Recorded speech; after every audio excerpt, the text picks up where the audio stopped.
Hey everyone, it's Mac, and I want to welcome you to episode 7 of Slaying Bad MF, the Gift of Life series.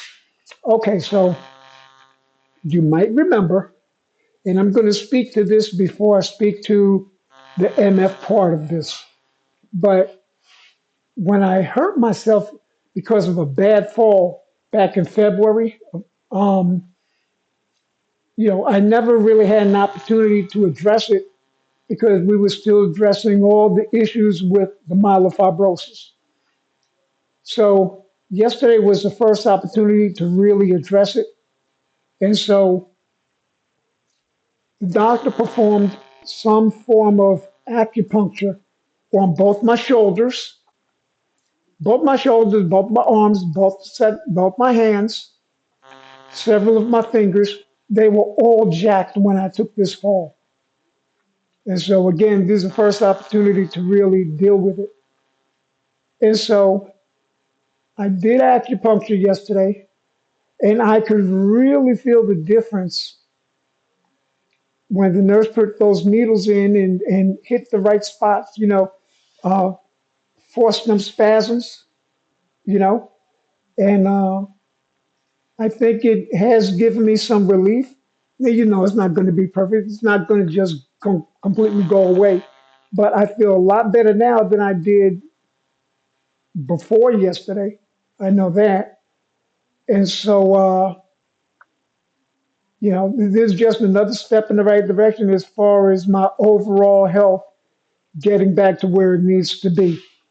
So why am I talking about this when we're supposed to be discussing myelofibrosis?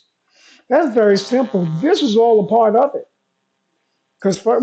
Okay, so one thing is I would not have been able to get the acupuncture procedure done yesterday if my platelet counts and if my hemoglobin counts were not an improvement from previous visits. And so the real good news in this is that I was able to, because the numbers took a significant leap in the right direction. And so we went ahead and we did it. Uh, the original plan, in fact, was I was supposed to be admitted today or tomorrow, and they were going to perform the acupuncture in the hospital. I was going to be an inpatient. But they decided against that. I was then scheduled to go in this coming Monday, but because acupuncture has actually given me such relief, I did talk to my doctor, and he agreed that, well, if the acupuncture is working, and oh yeah, by the way, I'm also on steroids now. Maybe it's best we wait and see how this works out because it has given me some relief, and I'm feeling really, really good. Okay, so now we'll talk about MF. I already stated to you that uh, the numbers are trending upward. Still no sign of myelofibrosis in my blood. Uh, I think the donors' cells are trying to take shape. Here we are just a week later. Um, I'm going to kind of sort of claim it, but I'm not entirely sure about that. Again, I have an appointment Monday with Dr. Zogi, and I'll see what he says. Uh, but overall, I feel good. I feel great, in fact. And, my aim right now is to get my immune system to the point where I can travel by uh, midsummer, say late July, because in early August, I want to travel back east for a family reunion. Something a lot of y'all don't know about me, but I was adopted at birth. And only a few years ago was I able to uh, get in contact with biological family. And so I did make the one last year. I had held off on transplant. I had held off on the transplant so that I could be sure to make it to the reunion. So I want to make it a second time now. This may be my last trip. for any number of reasons. You know, it could be because of health, it could be because of age, it could be because of a number of things. Who knows? But I want one last chance to go travel and see my family. All right, so I'm going to shift gears here a little bit. Um, I have been asked why it seems like overall I handle this MF situation as well as I do. I don't know how well I handle it, to be honest, but I will let you all decide. What I will tell you is that I had a wonderful teacher in my father, and he lived for a lot of the years that that I could remember. He lived with a disease called Paget disease. It's a form of a bone disease. He was a letter carrier for over 40 years, and he handled that bag over his shoulder uh, all through Spanish Harlem in New York. I'm bringing this up because I would come home from school. My sister would come home from school. He always greeted us with a smile, with a hug, or whatever. Weekends, my sister never missed a dance class. I never missed uh, music lessons or basketball games or whatever, because even though he may have been hurting, he never let that impact us, my sister and me. And so, as a youngster, I had this great example. And my dad never taught me by saying, hey, Mike, this is how you do such and such. Come here, let me show you. It was always by example. And I'm always going to appreciate that because I think that even though I lost him 21 years ago to this day, and that's why I'm mentioning him in this video, uh, that angel is still on my shoulder. And I think even now he's helping me cope through things. So I don't know who you look to in those tough moments, but I hope you have an angel on your shoulder. Mine is my dad.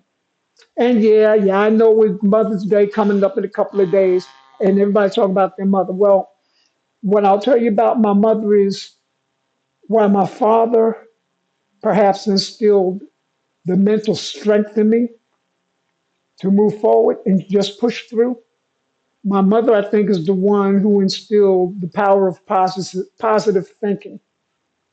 And so, as a tandem, they were a good set of parents.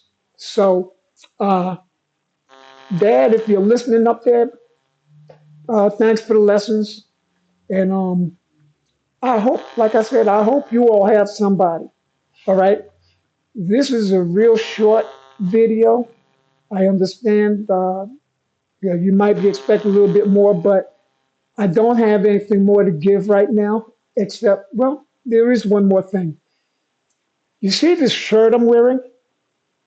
It says Titanium Strong. There's a story behind it. I used to have polycythemia vera, PV, and I was heavily involved in a number of Facebook groups devoted to people with PV. And, remember what I said a moment ago about positivity? Well, being that I was blessed with this, uh, I wanted to pass it on, I guess. And so, knowing that there were some people who are not blessed as much as I am, I've got this wonderful support group. Some of you who are watching are part of that inner circle. I love you all. Thank you, thank you, thank you, thank you. I can't thank you all enough. But anyway, I felt like I wanted to pay that forward because some people are not as fortunate to have that inner circle, people to give them that word of encouragement, you know. So I went ahead and I made videos and I would say these things trying to boost everybody's spirits, those who needed it. And one day I just said, I may have PV, but PV damn sure ain't got me. Shit, I'm titanium. And they like that. And so they went ahead and they started typing all up and down the screen, I'm titanium, I'm titanium. Eventually, it morphed into titanium strong. And at that time, I was looking for a team name. I run this basketball league, and I also own a team within the league. And I was looking for a team name. And so I decided, living in Texas, I decided to call the team the Titanium, the Texas Titanium. And I decided that I was going to make a logo, this strong man here with the word titanium strong. And so I'm passing this on to you all. And this isn't the first time, but for some, it's the first time seeing this. But I want y'all to think of yourselves as titanium strong, strong as titanium. We can all get through this. We can all get through this. Now, if you don't have MF, good for you. If you're somebody who doesn't have an MF, but you are the loved one of someone with MF, please give them words of encouragement. Give them words of encouragement. Give them hugs if they need it. If they feel like they need to lean on your shoulder, please let them. If they cancel a lunch date because they may not be feeling well, please understand. See, these are all things that loved ones sometimes don't know, but I promise you, not every illness shows up externally. I mean, I look like crap, but maybe not everyone else does. But I want y'all to just, and I'm talking now to the loved ones of those with MF. I just want you to try and be a little bit more sensitive to the needs of whoever it is that you love who has MF. All right, and definitely whatever the discussions are that you're having, keep it positive. That's my big message for today. Keep it positive. Okay. I want to thank you all for your time. This time till next time. Max Ham, be blessed. Continue to be blessed. Do something nice for somebody. And we'll see you again real soon.